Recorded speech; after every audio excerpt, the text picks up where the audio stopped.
देखिए मैट्रिसेस में क्या है, कह रहा अरे collection of object in rectangular form. ये इसमें क्या है, 2 रोज 3 कॉलम्स, 3 रोज 3 कॉलम्स, ये मैट्रिसेस है ही नहीं क्योंकि एक एलिमेंट क्या है, मिसिंग है ना। नोट करते जाइए।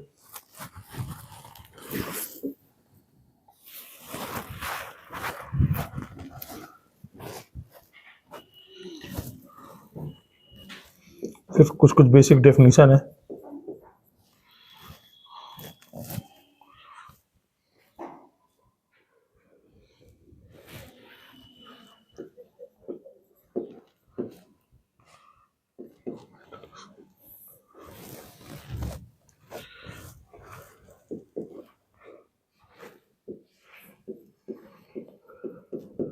हैविंग ओनली 1 रो, second point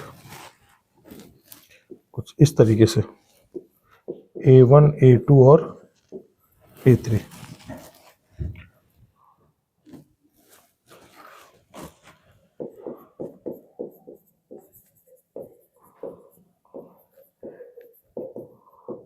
column matrix,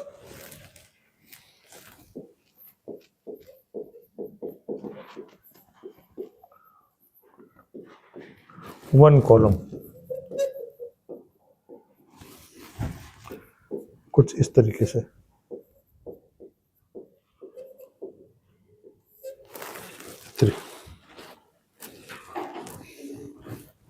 note हो गया?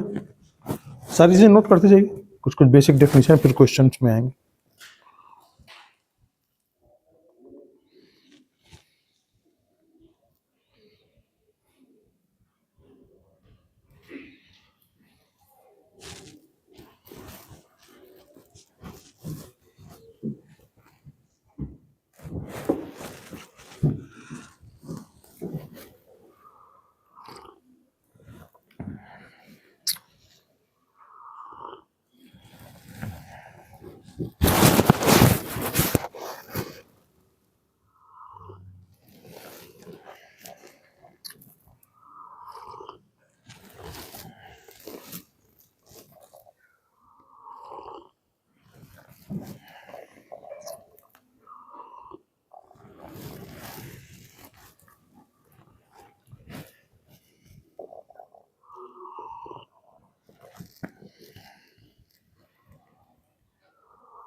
ये रो मैट्रिक्स और कॉलम मैट्रिक्स समझ में आ गया। सिंगल रो होता है और इसमें क्या होता है, सिंगल कॉलम होता है।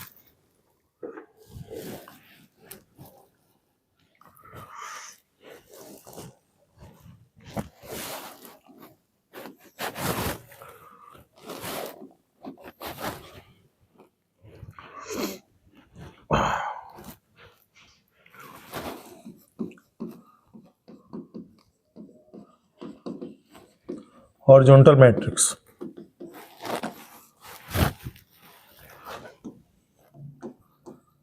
number of row less than number of column।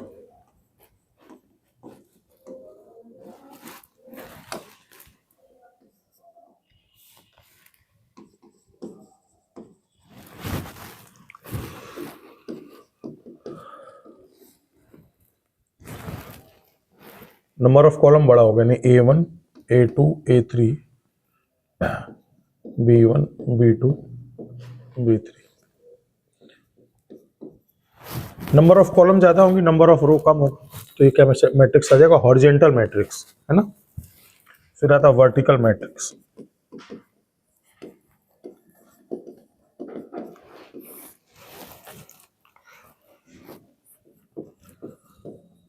number of column,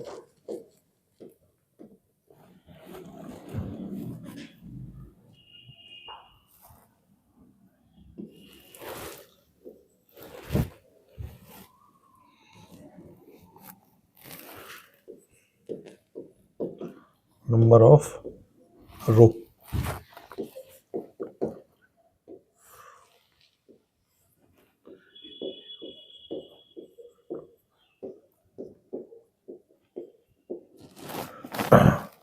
number of row ज्यादा होंगी यानी 3x2.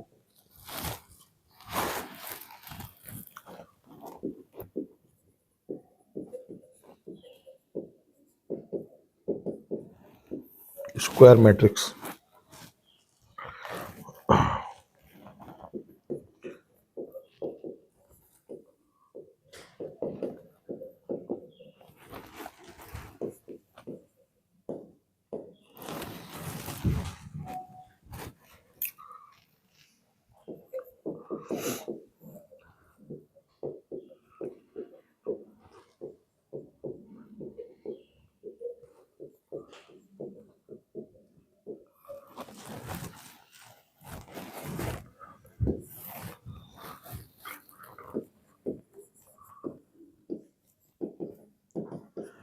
Matrix oblique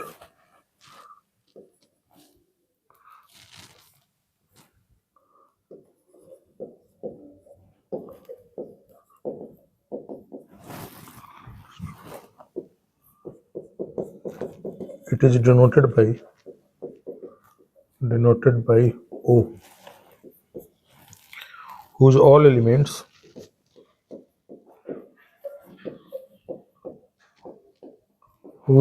elements are 0.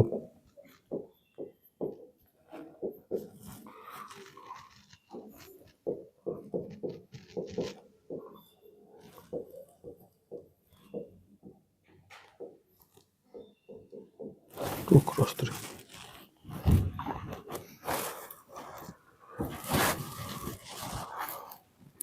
कुछ बेसिक डेफिनेशन है.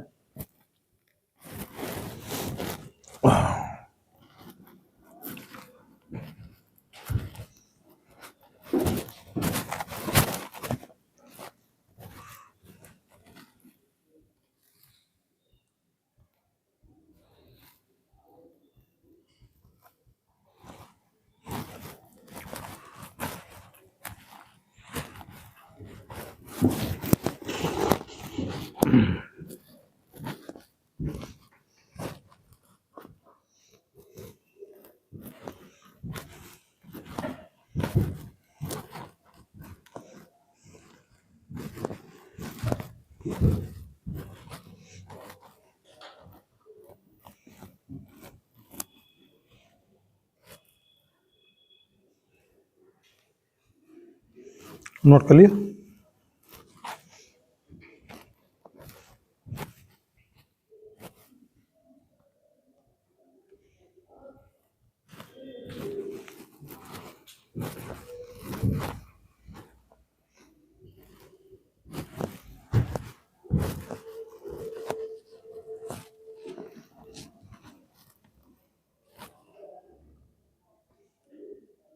सबका नोट हो गया. आप लोगों ने डिटरमिनेंट के क्वेश्चन लगाए मटेरियल से, बन रहे हैं क्वेश्चन, सॉल्व हो गया सारा.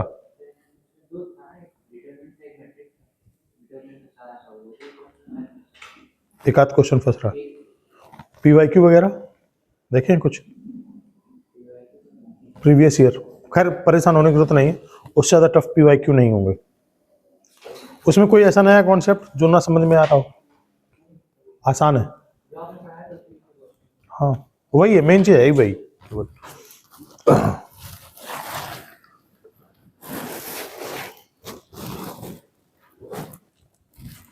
बेटा ये नोट कर लिया सबने. थर्ड, कंस्ट्रक्ट ए मैट्रिक्स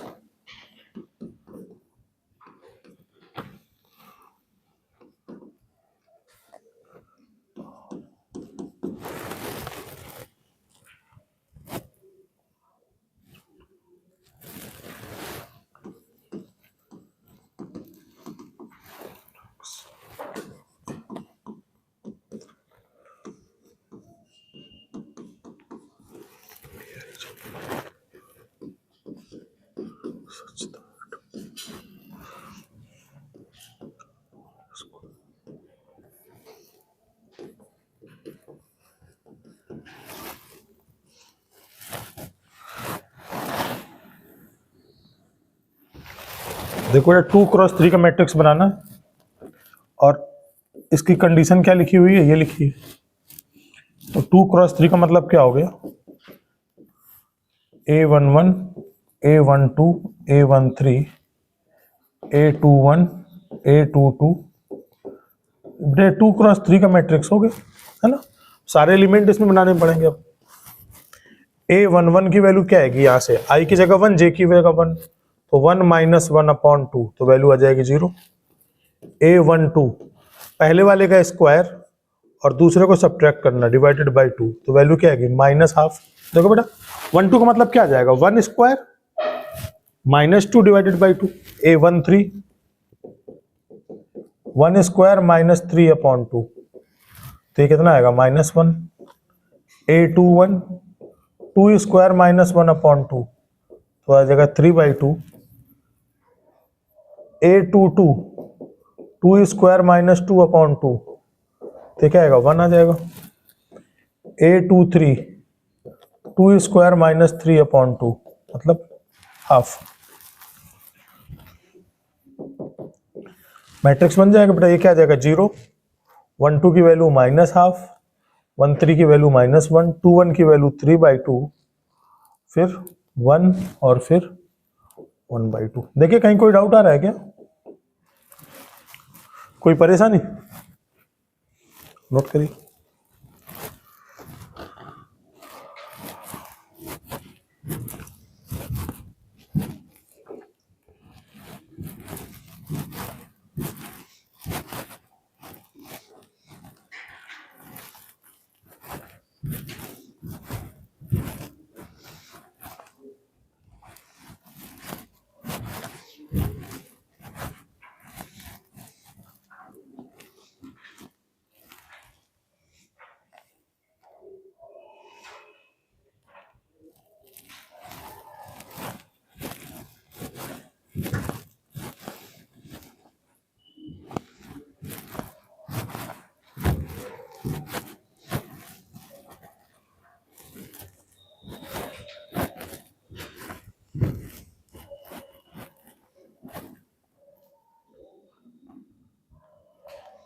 नोट हो गया।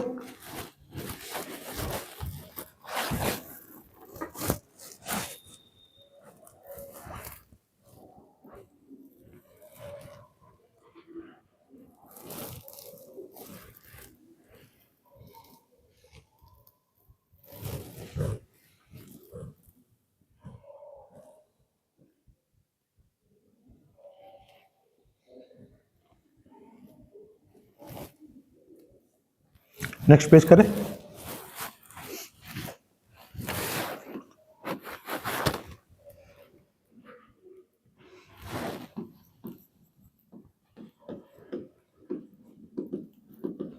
स्क्वायर मैट्रिक्स,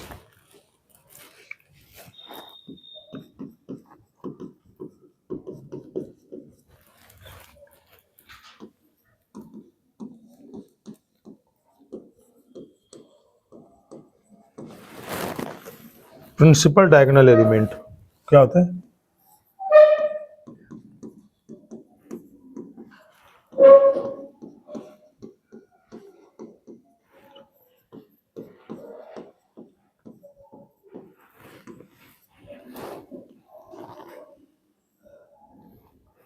ये होते हैं प्रिंसिपल डायगोनल एलिमेंट, और उनको क्या बोलते हैं हम, ए आई आई। प्रिंसिपल डायगोनल एलिमेंट को क्या बोलेंगे हम, ए आई आई। मतलब इसमें क्या आ जाएगा, A11, A22, A33, ये प्रिंसिपल डायगोनल एलिमेंट हो जाएंगे, ठीक है ना। फिर क्या होता है, trace of matrix.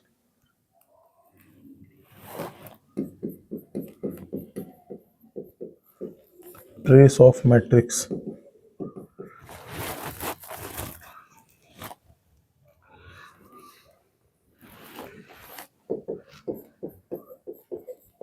trace of A, I running from 1 to n into AII, ठीक है ना। तो इस केस में क्या आ जाएगा, A11 plus A22 A33।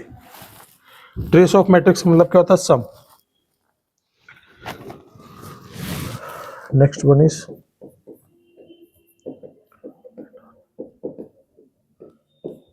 Determinant of a matrix.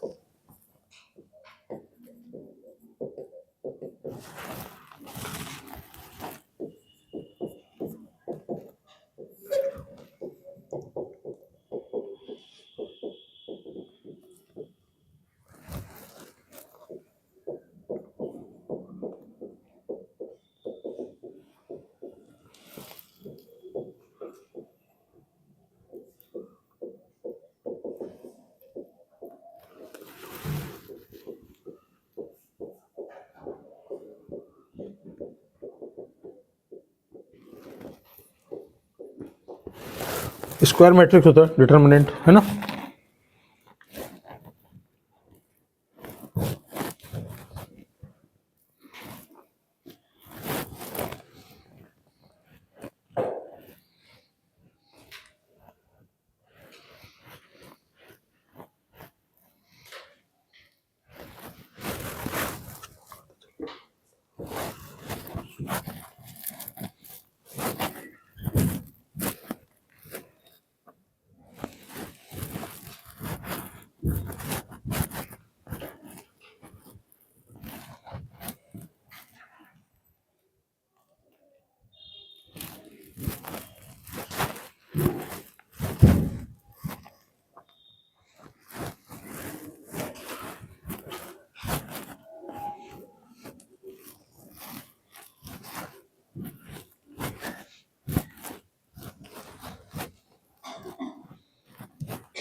बेटे पॉइंट्स नोट करते चलो, है बहुत छोटी थ्योरी लेकिन सारे पॉइंट्स नोट करते चलो।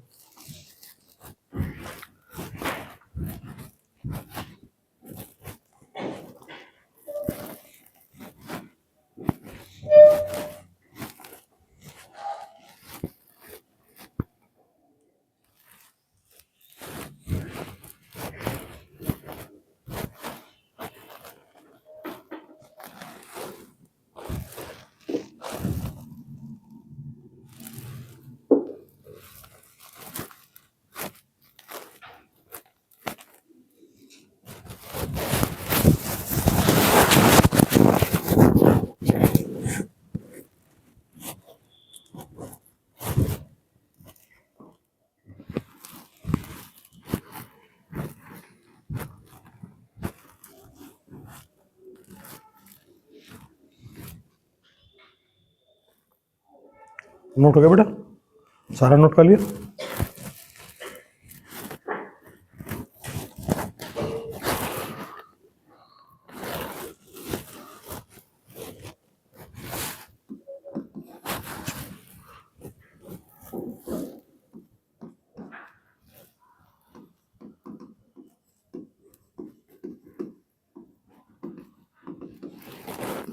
Non singular matrix,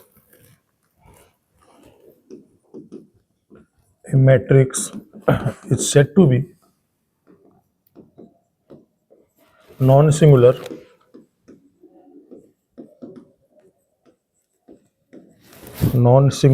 if its determinant not is equal to 0। Means determinant of A की वैल्यू नॉन जीरो वाली। Singular matrix, a matrix is said to be singular if determinant of A is equal to 0। Next page में बनाना थोड़ा सा।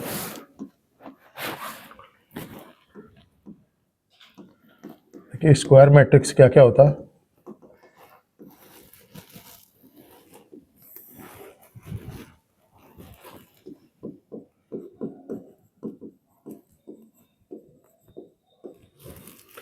Triangular matrix,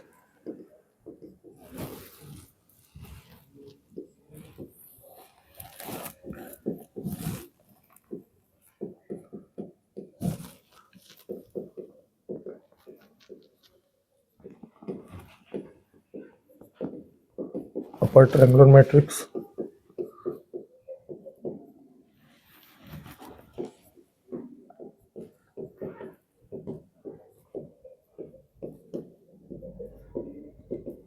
lower triangular matrix होता है a i j is equal to 0 if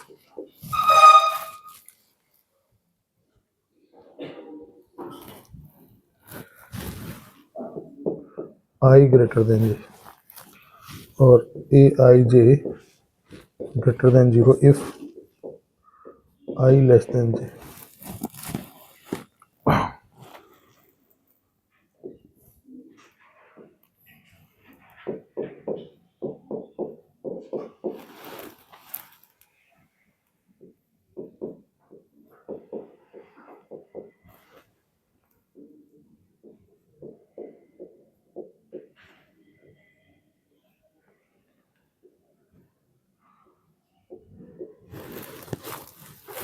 देखो जहां पर आई की वैल्यू ज्यादा हो जाएगी जे से, वो सारे के सारे जीरो हो गए। जैसे A21, यहाँ देखिए A21 जीरो हो गया, क्योंकि आई की वैल्यू क्या है, 2 की वैल्यू A21, 2 ज्यादा है 1 से, तो आई की वैल्यू जे से ज्यादा हो गई। जहां आई इज इक्वल टू 0 है वो नॉन जीरो है, और जहां पर जे बड़ा है आई छोटा है तो वो भी नॉन जीरो है। मेरी बात समझ में आ रहा? तो क्या एक अपर ट्रायंगुलर मैट्रिक्स बन रहा है? अपर ट्रायंगुलर मैट्रिक्स का मतलब क्या हुआ, डायगोनल एलिमेंट के ऊपर, डायगोनल और डायगोनल एलिमेंट के ऊपर एलिमेंट कैसे होने चाहिए, नॉन जीरो। सारे के सारे नॉन जीरो नहीं, एक आध जीरो भी हो सकता है, उससे कोई फर्क नहीं पड़ता। मतलब डायगोनल के नीचे तो पक्का जीरो होना चाहिए, बस मेन पर्पज ये। और लोअर ट्रायंगुलर मैट्रिक्स में क्या है,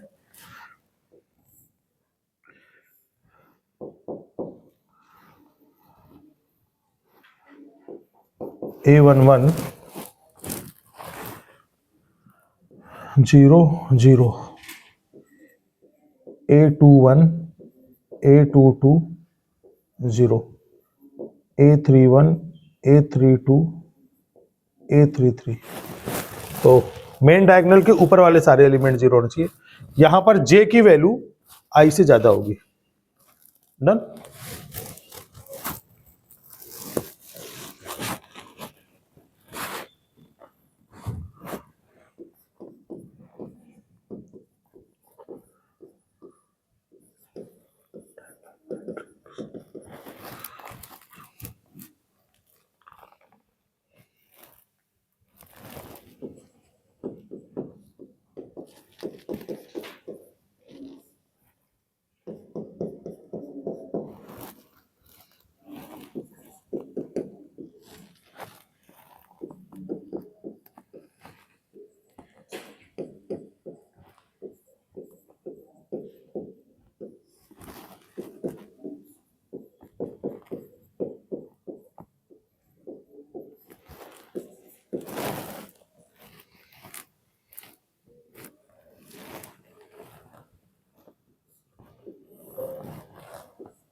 मैंने इसमें सारे मैट्रिक्स जो यूज होने वाले हैं वो लिख दिए। पहली बात तो स्क्वायर मैट्रिक्स में क्या आएगा, ट्रायंगुलर, अपर ट्रायंगुलर या फिर लोअर ट्रायंगुलर। फिर तो डायगोनल मैट्रिक्स, डायगोनल मैट्रिक्स का मतलब क्या होता है, इसमें डायगोनल में एलिमेंट होते हैं, बाकी सब जगह क्या होते हैं, नॉन जीरो होते हैं।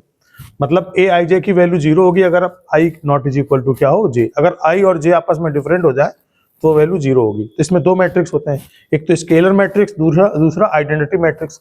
स्केलर मैट्रिक्स में सारे एलिमेंट ये क्या होते हैं, डायगोनल में तो सारे कुछ डिफरेंट हो सकते हैं, मतलब 1 2 3 4 कुछ भी हो सकता है। स्केलर में क्या होंगे, डायगोनल एलिमेंट सारे इक्वल होंगे, वो नंबर कोई भी ले सकते हैं। आइडेंटिटी में सारे एलिमेंट इक्वल होंगे लेकिन वो नंबर क्या होगा, 1 होगा।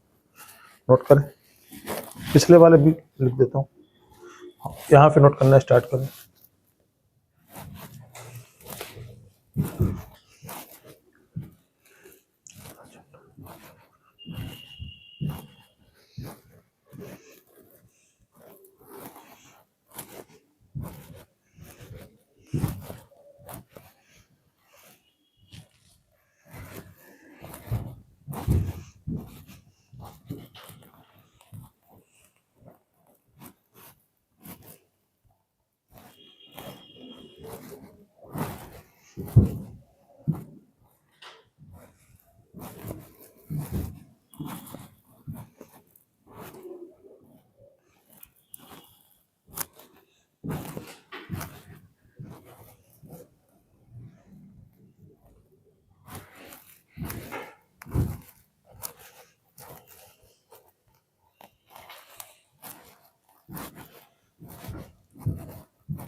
बेटा ये नोट कर लिया।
बेटा नेक्स्ट पेज करें।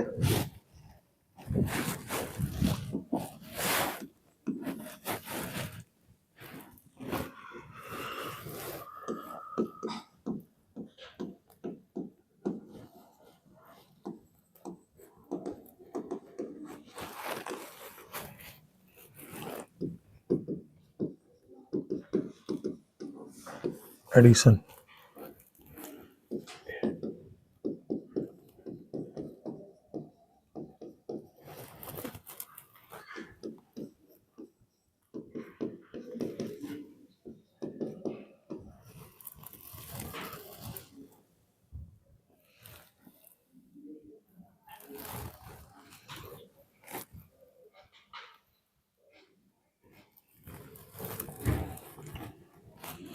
एडिशन का मतलब क्या हुआ, उनके करस्पॉन्डिंग एलिमेंट्स को हम क्या कर देते हैं, ऐड कर देते हैं। जैसे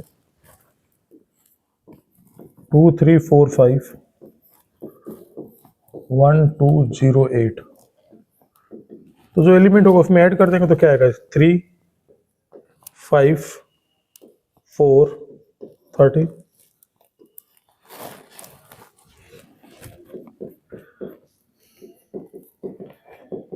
अगर a plus B is equal to 0 है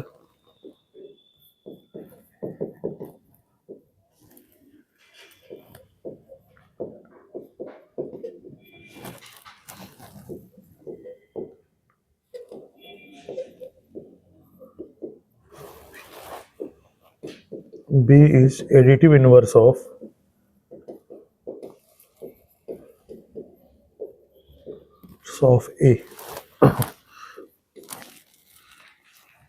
a comma b mutual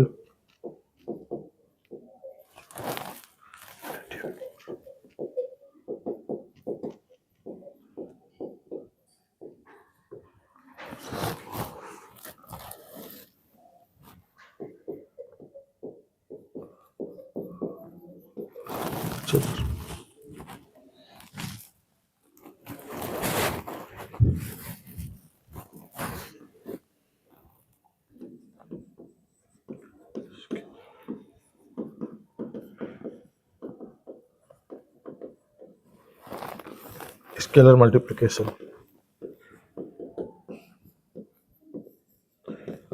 scalar multiplication में क्या होता है, हर एक एलिमेंट में मल्टीप्लाई हो जाता है 2aij। जैसे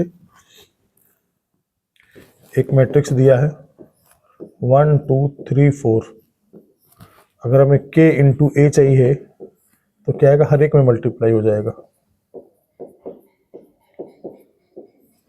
4k।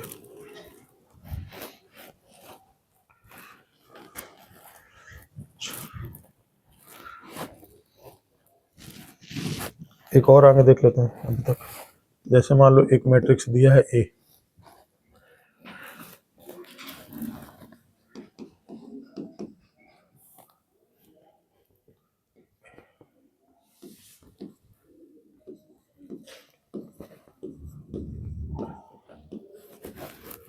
और मान लो हमें k इंटू ए निकालना पड़ जाए तो क्या आएगा, के ए के बी के सी के पी के क्यू के आर के एल के एम के एन। अगर डिटर्मिनेंट ऑफ के ए की बात करें तो क्या आएगा, डिटर्मिनेंट निकालने पर के ए के बी के सी के पी के क्यू के आर के एल के एम के एन। 3 बार बाहर निकलेगा के तो के क्यूब आ जाएगा, determinant of A B C P Q R L M N. तो इसका मतलब ये हुआ k इंटू ए का डिटर्मिनेंट, जहां पर k की power n into A, where a is n cross n। अगर n क्रॉस n का मैट्रिक्स दिया हुआ है तो इसका मतलब क्या हो जाएगा, k जो बाहर निकलेगा वो k की पावर n बाहर निकल आएगा, है ना। तो यहाँ तक आसानी से समझ में आ रहा होगा बिना कोई परेशानी का, है ना। तो एक और लिख लीजिए,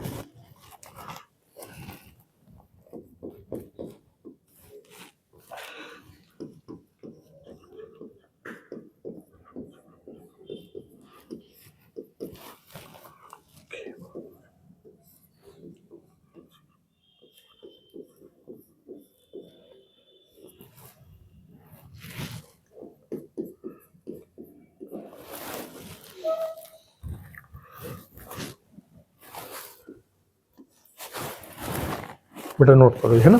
बहुत बेसिक बेसिक सी चीजें हैं, काम बहुत आएंगे। अब देखो ये 2 क्रॉस 2 का मैट्रिक्स है, तो अगर हम कोई बोले कि k इंटू ए का डिटर्मिनेंट क्या होगा, तो डिटर्मिनेंट आएगा k 2k 3k 4k, मतलब बाहर निकलेगा k स्क्वायर 1 2 3 1 2 3 4। तो चूंकि ए 2x2 का मैट्रिक्स था, इसलिए जब k बाहर निकला तो क्या निकला, k स्क्वायर बाहर निकला। अगर ये n×n का होता तो k बाहर निकलता तो k टू दी पावर क्या आ जाता, n आ जाता, है ना। बहुत बेसिक फंडामेंटल चीजें, लेकिन बहुत इंपॉर्टेंट है।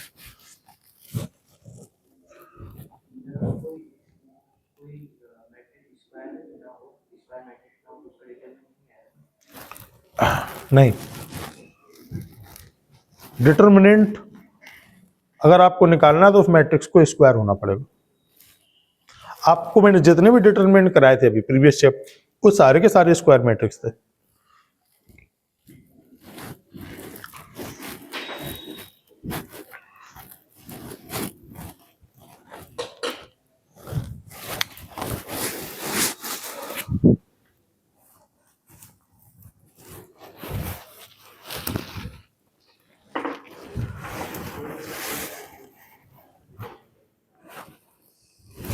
थ्री क्रॉस थ्री के बन जाएंगे। हाँ, फर्स्ट रो से एक्सपेंड कर दोगे तो फर्स्ट रो से जब एक्सपेंड करोगे तो फर्स्ट रो और फर्स्ट कॉलम चला जाएगा, तो बचेगा क्या, 3x3। समझ में आया कि नहीं? समझाते हैं, 2 मिनट का समय दो, इसको नोट करो फिर समझाते हैं। अभी आवाज आ रही?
हो गया?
नेक्स्ट पेज करूं बेटा?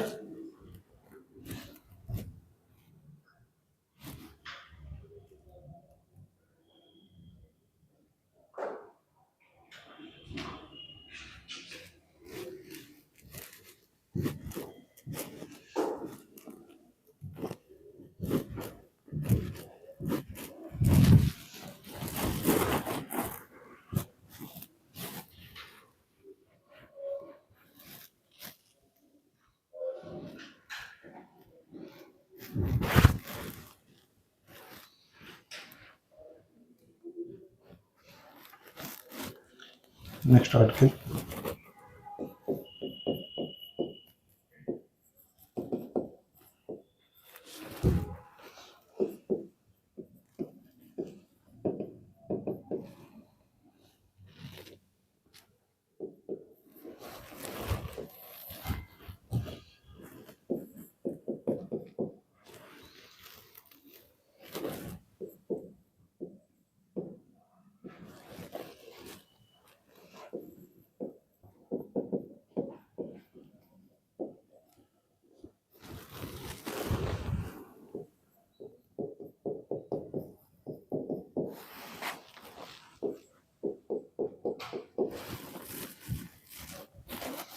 ये नोट कर लो।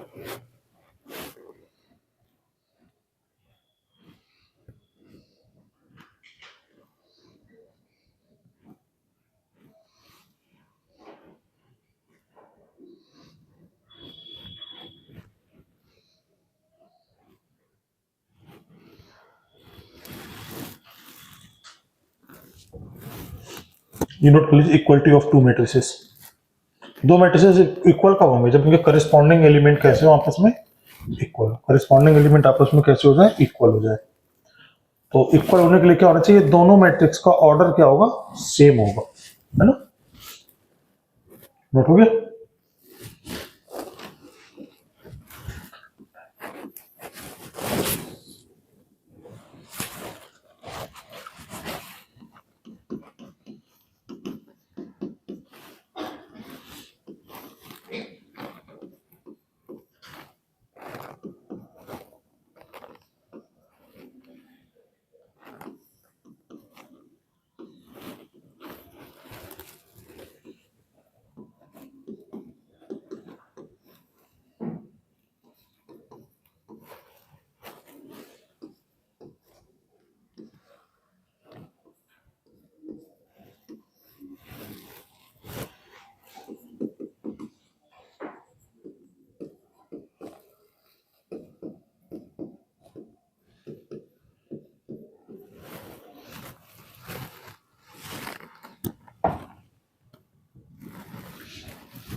कर पाएंगे?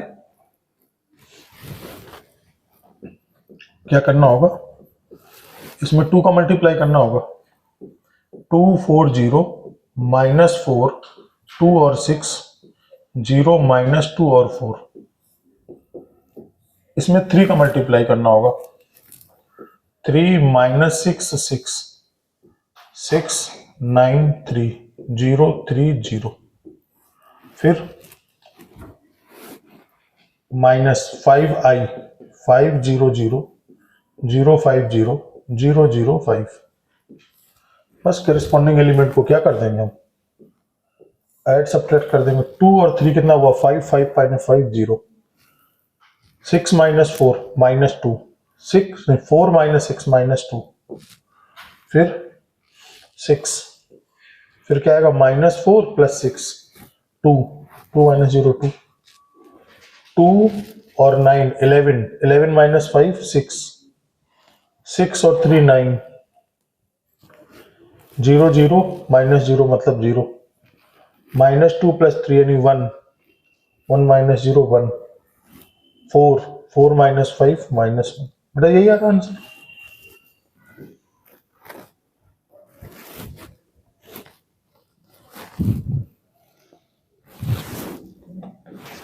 हाँ जी, 0 -2 6 2 6 9 0 1 -1 सही।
क्रिस हो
गया?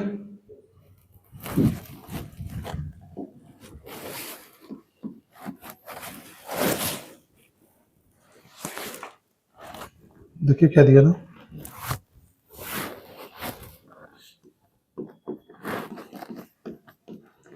2x माइनस वाई 6 माइनस 6 0 -4 2 1 और x प्लस 2y 3 2 5 -2 1 और -7।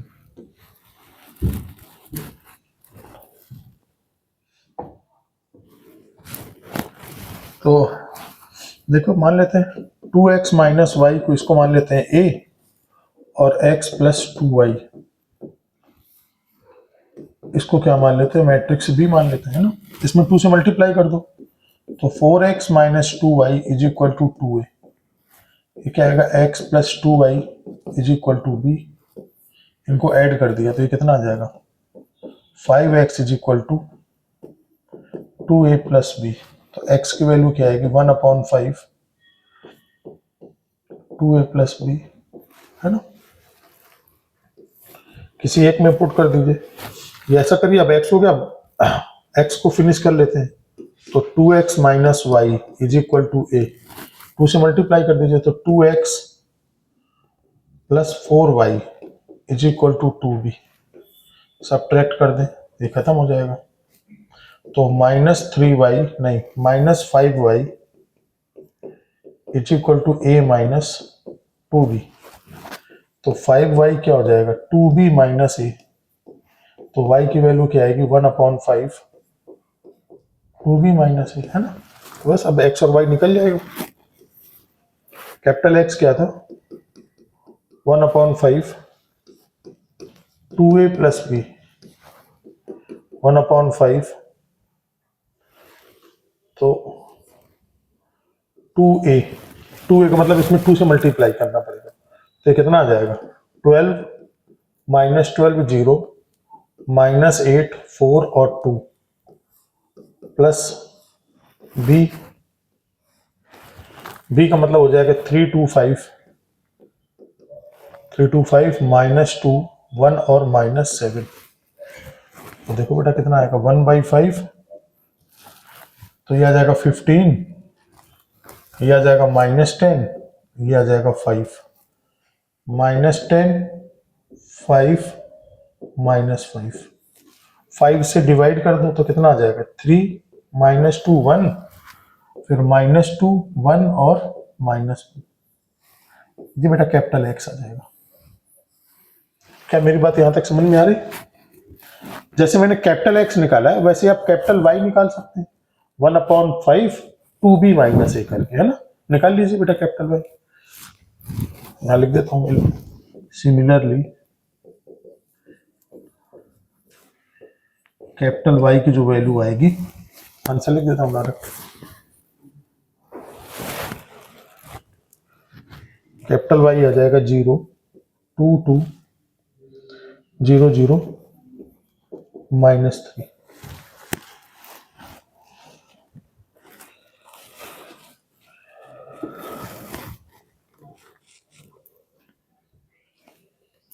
मैच कर गया आंसर? कहीं माइनस का मिस्टेक हो?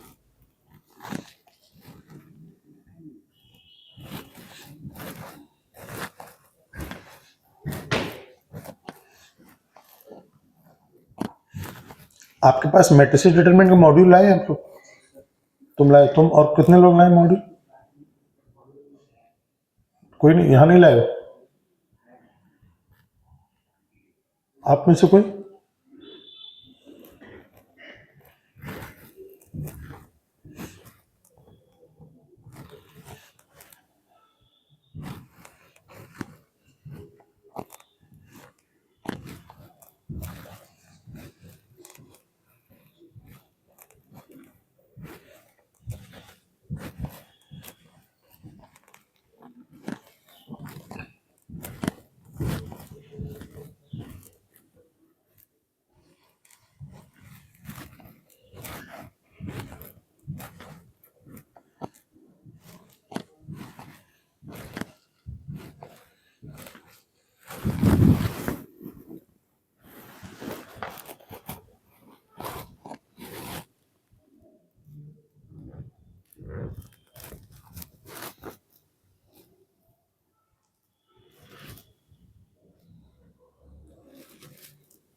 नोट हो गया?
बेटा हो गया?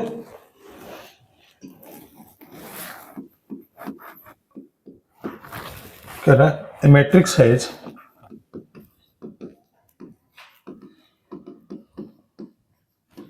Twelve element, find number of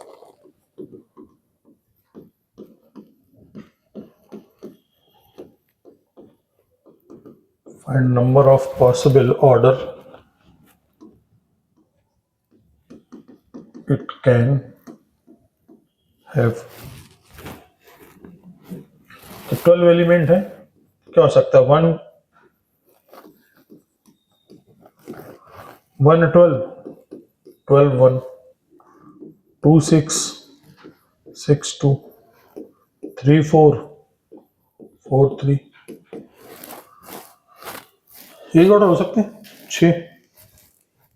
अगर 12 एलिमेंट है किसी मैट्रिक्स में, इसका मतलब क्या हो सकता है 12 1 या 1 12 2 6 6 2 3 4 4 3।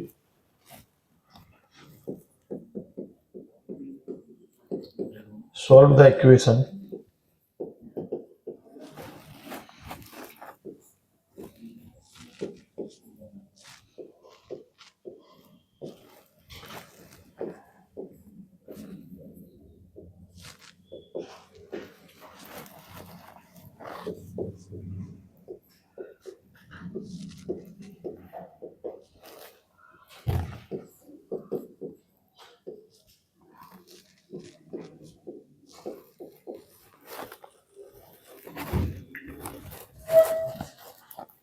बेटा इस इक्वेशन को सॉल्व करना, इसका मतलब क्या हुआ देखिए,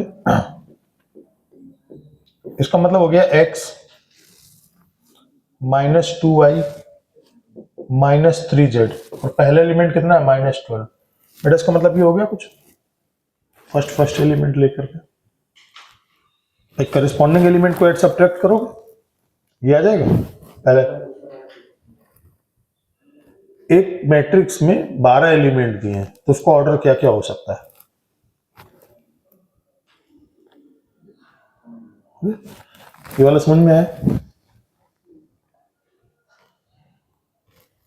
अगर नहीं आया तो मैं ऐसे समझाऊं फिर।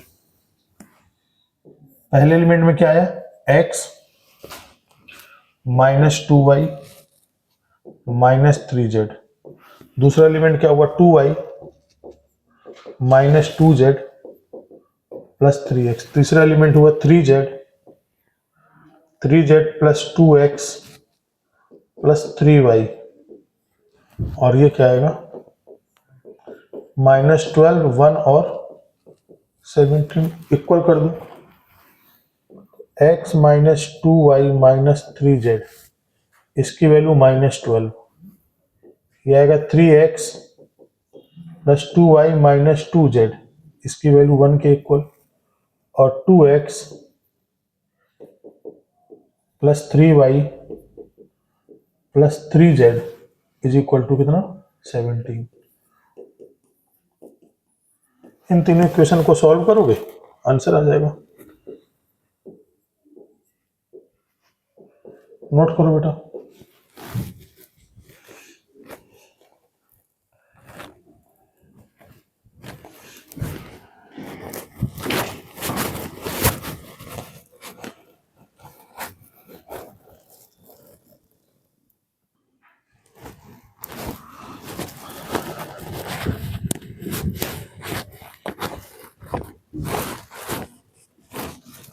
हाँ बेटा,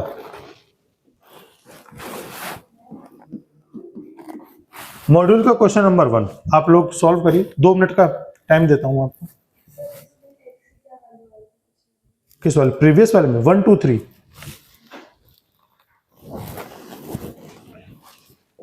बेटा 1 2 3 आंसर आ रहा है।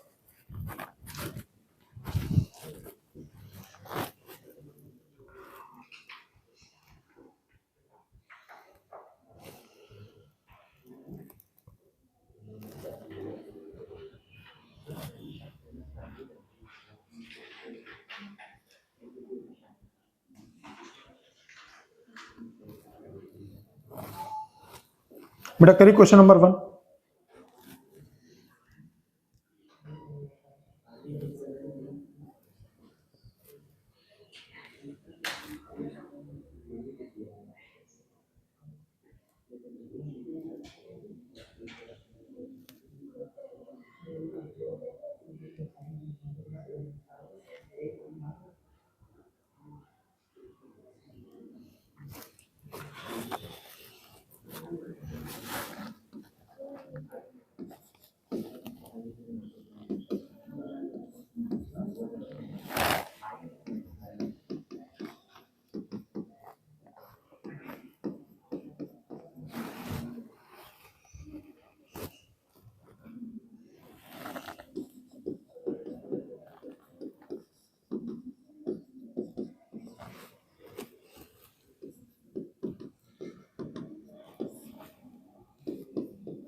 हाँ बेटा देखो, तो ए स्क्वायर पूछा है, ठीक है। इसका मतलब क्या हुआ, जैसे मान लो आपको a12 चाहिए, बात समझिए, a12 चाहिए, इसका मतलब क्या आएगा, लिमिट x टेंड्स टू 0, 12 का मतलब i की जगह 1 और j की जगह 2। क्या डायरेक्ट लिख सकते हैं, sign x upon x, formula बनाने के लिए क्या करना होगा, साइन एक्स अपॉन एक्स, यानी ये वैल्यू क्या आएगी, limit x tends to 0 sine x upon x into x tan two x upon 2x into 2x, ये 1 ये 1, तो इसका आंसर कितना आ जाएगा 1/2। क्या मैंने 1/2 की वैल्यू एक तरीके से निकाल के आपको दिखाई। a11 की वैल्यू क्या होगी, लिमिट x टेंड्स टू 0। अब थोड़ा सा मैं शॉर्टकट का अपनाना चाहता हूं इसमें, साइन एक्स जाता है चूंकि x की तरफ, ऐसा होता है ना, limit x tends to 0 sine x upon x, इसकी वैल्यू 1 होती है, यानी कि क्या होगा, limit x tends to 0 sine x किसकी तरफ चला जाएगा, x की तरफ, तो डायरेक्ट लिख देते हैं, तो ऊपर ये क्या आ जाएगा, चलो भाई लिख देता हूं, ये हो जाएगा sign x upon x ten x upon x, तो ये 1 तो आंसर आएगा x/x, तो वैल्यू क्या आ जाएगी 1 आ जाएगी। तो मुझे लगता है शायद समझ में आपको आ गया होगा। a11 a12 a13 क्या आएगा, बोलिए डायरेक्ट आप समझ सकते हो, क्या मिलेगा, sign x upon ten 3x, बेटा डायरेक्ट आंसर बोलिए, ये वैल्यू क्या आ जाएगी x, यहां देखो ध्यान से, ये x और ये कितना 3x, तो x अपॉन 3x की वैल्यू कितनी आ जाएगी 1/3। तो क्या हम लोग डायरेक्टली लिख सकते हैं, a की वैल्यू क्या आएगी, a की वैल्यू आएगी, पहले में आएगा 1, ये 1/2 और ये 1/3।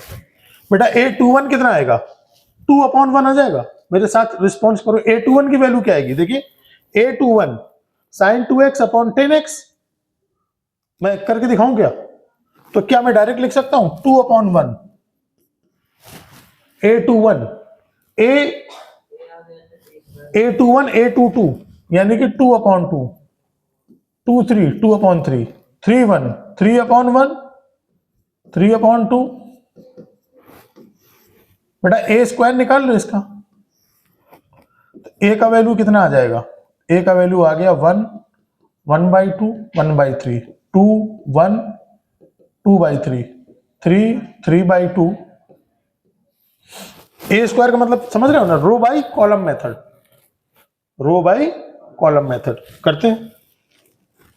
ए स्क्वायर का मतलब a इंटू ए, बेटा a का वैल्यू बोलिए, बता सकते हैं, बोलिए a का वैल्यू क्या था, 1 1/2 1/3 2 2, सेकेंड वाला क्या था 1 2/3 3 3/2 1, चलिए 1 2 3 1/2 1 3/2 1/3 2/3 और 1, बेटा रो बाई कॉलम मेथड होता है, इसका इसके साथ ऐसे मल्टीप्लाई होगा, देखिए ये और ये, तो क्या आ जाएगा 1 इंटू 1 1 1 और इसका मल्टीप्लाई होगा तो +1, ठीक, फिर इसका इसके साथ मल्टीप्लाई किया तो कितना आ जाएगा 1 इंटू 1 1/2 प्लस 1/2 प्लस 1/2, फिर इसमें मल्टीप्लाई किया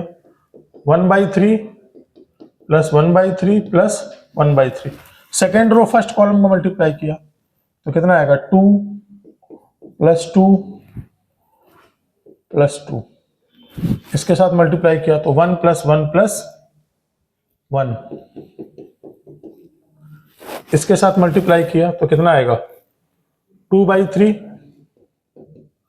प्लस 2/3 प्लस 2/3, बेटा देख लीजिए कहीं समझ में ना आए तो पूछ लीजिएगा, रो और कॉलम 3 प्लस 3, फिर आएगा 3/2 प्लस 3/2 प्लस 3/2 और लास्ट वाले मल्टीप्लाई किया तो 1 1 1, तो ये कितना आ जाएगा, मुझे लग रहा है कि 3 times of 1 1 by 2 1 by 3 2 1 2 by 3 3 3 by 2 और 1 कुछ ऐसा आ रहा है 3 है। कुछ मैच किया आंसर। ये मैं मैट्रिक्स मल्टीप्लिकेशन बता चुका हूं डिटरमिनेंट में, रो बाई कॉलम मेथड। समझ पा रहे हो ना। अगला क्वेश्चन ट्राई करिए। मैं प्रीवियस वाला पेज कर दूं क्या बेटा? प्रीवियस वाला पेज नोट कर सकते हो आप चाहो तो।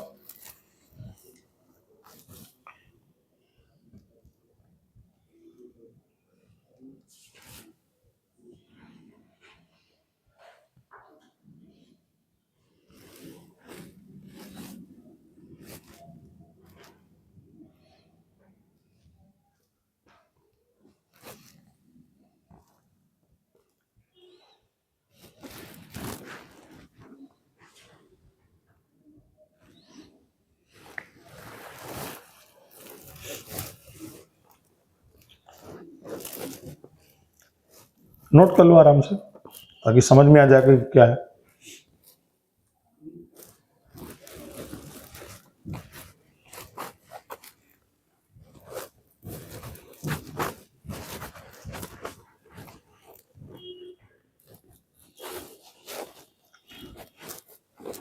नोट करिए।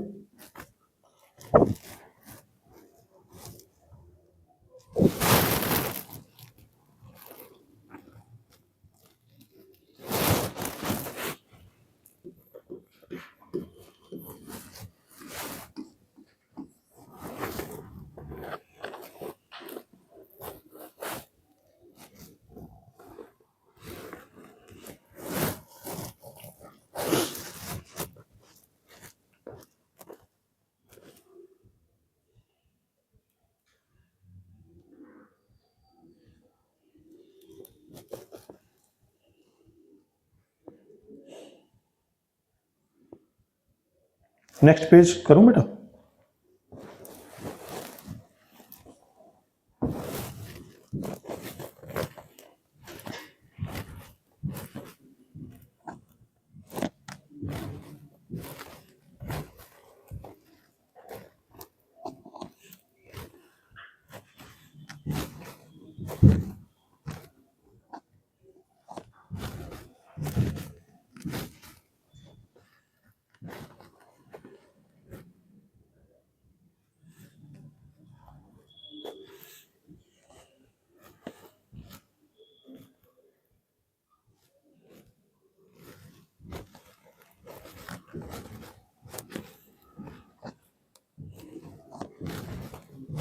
बच्चा लोग सेकंड क्वेश्चन ट्राई करो। Trace of A is equal to trace of कर, हो गया।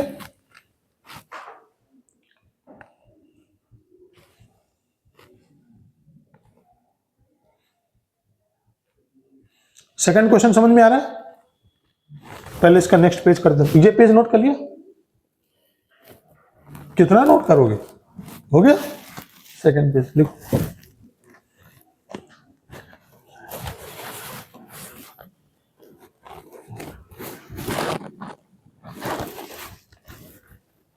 क्वेश्चन नंबर 2,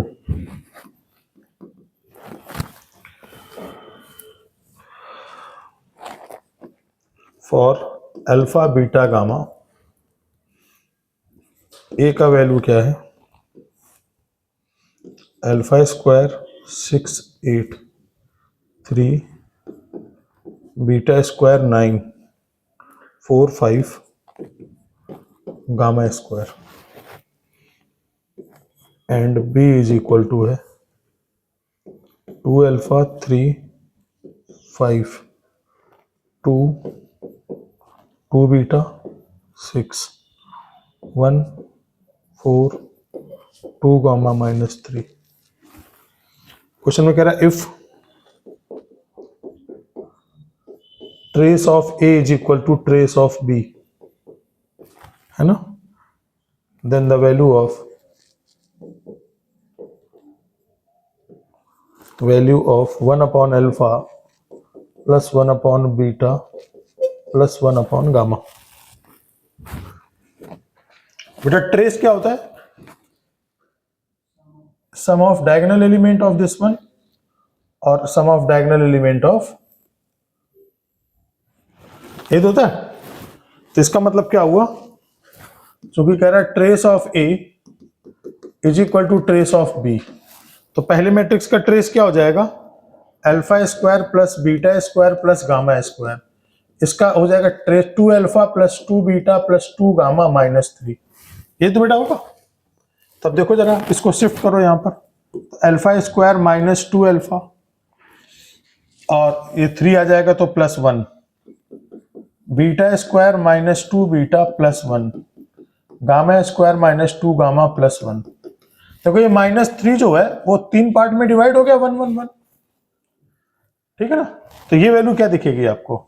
ये दिख जाएगी अल्फा माइनस 1 का स्क्वायर, बीटा माइनस 1 का स्क्वायर, गामा माइनस 1 का स्क्वायर इज इक्वल टू 0।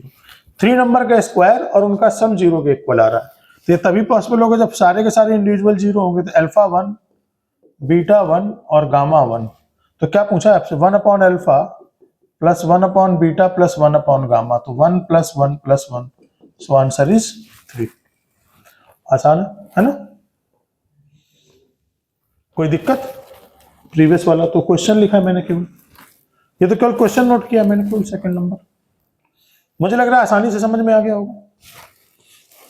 इसके बाद आप क्वेश्चन अटेम्प्ट लीजिए। क्वेश्चन नंबर 2 हो गया ना। क्वेश्चन नंबर 3 तो प्रीवियस वाला है, डिटर्मिनेंट वाला क्वेश्चन है। क्वेश्चन नंबर 3 डिटर्मिनेंट का क्वेश्चन है, समझ में आ गया होगा, किया होगा आप लोगों ने। इसके बाद क्वेश्चन नंबर 4 भी आपका डिटर्मिनेंट का क्वेश्चन है। क्वेश्चन नंबर 5 अटेम्प्ट ले सकते हैं।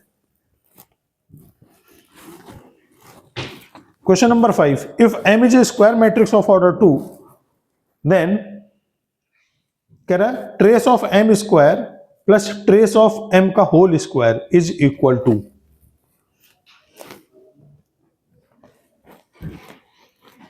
अच्छा, minus trace of m square है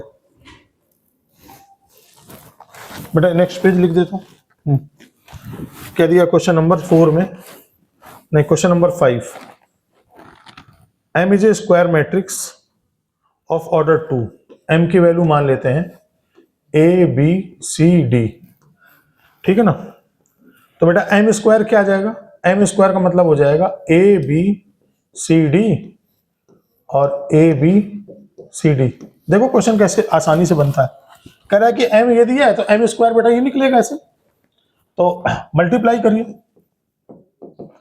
रो by column, row by column. तो यह आ जाएगा A square plus B C, फिर ए बी इसका multiply A B plus B D, फिर इसका multiply A C plus C D, फिर इसका मल्टीप्लाई, तो कितना आ जाएगा? B C plus D square.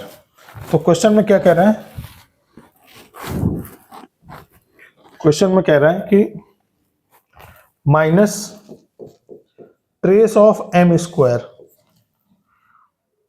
Plus trace of M का होल स्क्वायर, ये तो पूछ रहा है ना। अच्छा, माइनस ट्रेस ऑफ एम का स्क्वायर क्या आ जाएगा? इन दोनों का सम, यानी A square plus B C plus D square, और ट्रेस ऑफ m का होल स्क्वायर कितना हो जाएगा? इन दोनों का सम a प्लस डी का होल स्क्वायर। तो ये क्या आएगा? माइनस ए स्क्वायर माइनस बी सी, फिर ये भी तो बी सी ही होगा, बी प्लस सी, फिर माइनस का बी सी माइनस का डी स्क्वायर। ये क्या आएगा? Plus A square plus D square plus 2ad, D square से डी स्क्वायर खत्म, ए स्क्वायर से ए स्क्वायर खत्म, तो कितना आएगा? माइनस बी सी और प्लस 2ad, यानी 2ad minus 2bc। ad minus B C आ गया, तो यह आ जाएगा 2 इंटू डिटर्मिनेंट ऑफ m। आ रहा है आंसर क्या? मुश्किल है।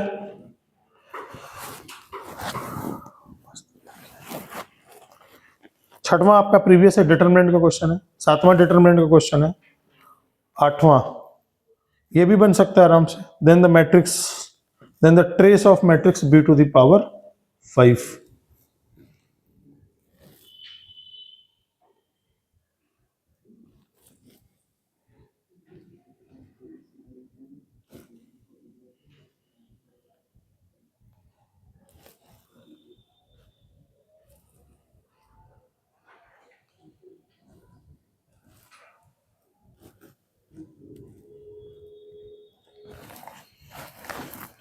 बेटा नोट, ये नोट कर लीजिए।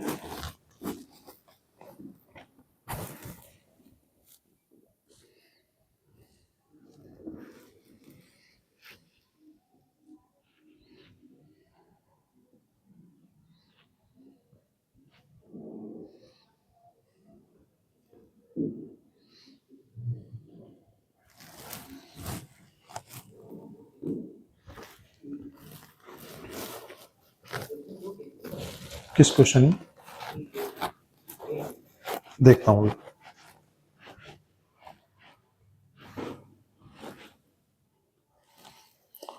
नहीं, दो केस बनाने की जरूरत नहीं, सिंगल केस में आ जाएगा। क्वेश्चन नंबर, ये बेटा कौन सा था? 5 नंबर था ना। 6 इसके बाद आपका डिटरमिनेंट का क्वेश्चन है। 7 आपका डिटरमिनेंट का क्वेश्चन है। 8 नंबर,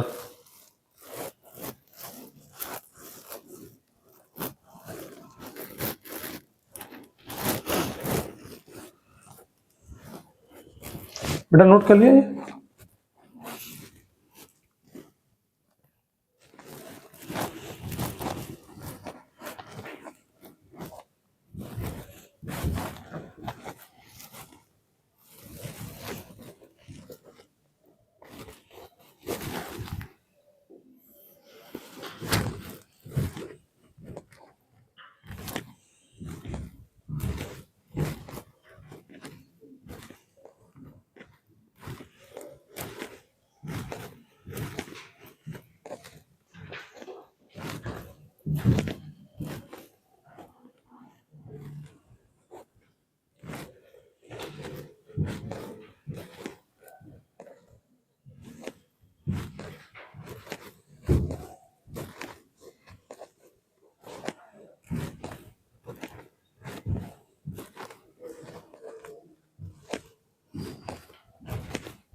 बेटा ये हो गया, नोट हो गया। देखिए अगला क्वेश्चन नंबर 8 कह रहा है कि if for theta is equal to 3π/5 और b इज इक्वल टू क्या दिया है?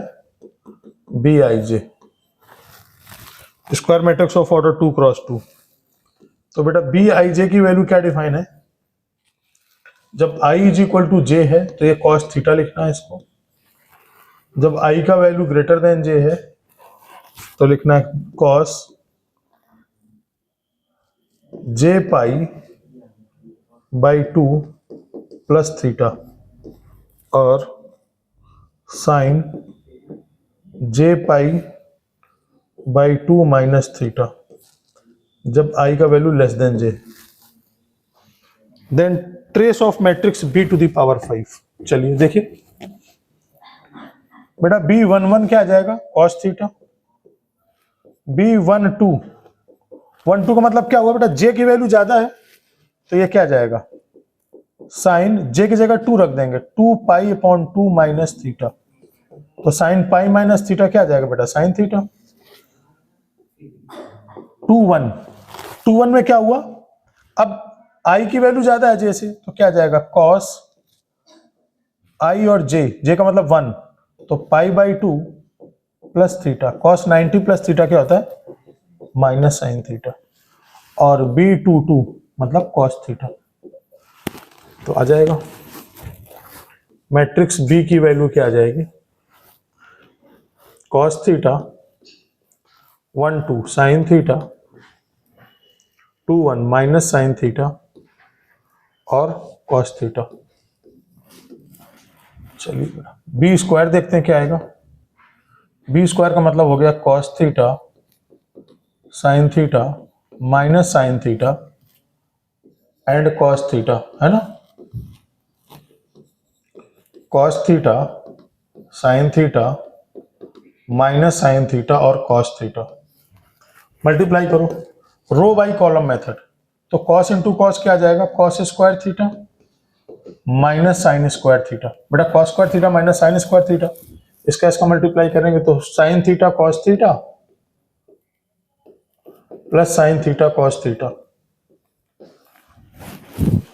फिर इसका मल्टीप्लाई करेंगे तो minus sine theta cos theta minus sine theta cos theta, और इसका मल्टीप्लाई करेंगे तो minus sine square theta plus cos square theta, मतलब cos square theta minus sine square theta. तो ये क्या दिखाई देगा, cos 2 theta sine theta cos theta, sine 2 theta sine 2 theta, ये भी आ जाएगा माइनस साइन 2 थीटा और ये आ जाएगा कॉस 2 थीटा। ये बेटा बी स्क्वायर आ जाएगा, है ना। ऐसे ही सिमिलरली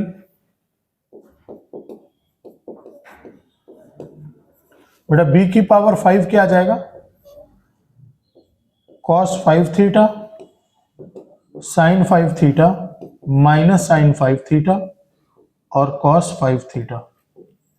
बट ऐसा आ जाएगा। अब देखो यहां से 5 थीटा की वैल्यू क्या आ जाएगी, 3 पाई, तो ये क्या आ जाएगा कॉस 3 पाई, क्या चीज। सिमिलरली बी स्क्वायर है तो 2 थीटा हो रहा है, क्यूब में 3 थीटा, 5 में 5 थीटा हो जाएगा। साइन, अब देखिए यहां से 5 थीटा क्या हो जाएगा, 5 थीटा की वैल्यू क्या आ जाएगी, 3 पाई आ जाएगी। बेटा यहां से देखिए 5 थीटा इज इक्वल टू क्या, 3 पाई, तो sine cos 3 pi sine 3 pi minus sine 3 pi और कॉस 3 पाई। अब 2 पाई तो बेकार होता है, काम में क्या है, केवल पाई आएगा। कॉस पाई की वैल्यू कितनी आएगी, -1, sine pi 0, sine pi sine 3 पाई 0, ये -1। क्या पूछा था क्वेश्चन में, क्या था पूछा, बोले थे फिर, हाँ तो -2 आ जाएगा। Trace of b to the power 5 की वैल्यू क्या आ जाएगी, -2। क्या आसानी से समझ पा रहे हो,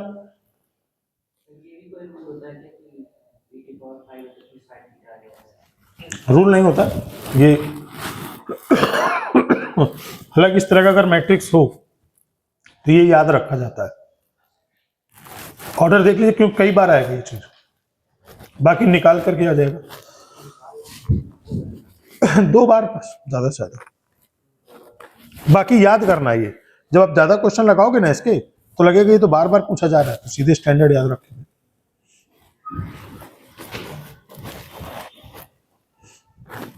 5 मिनट का ब्रेक दे दे,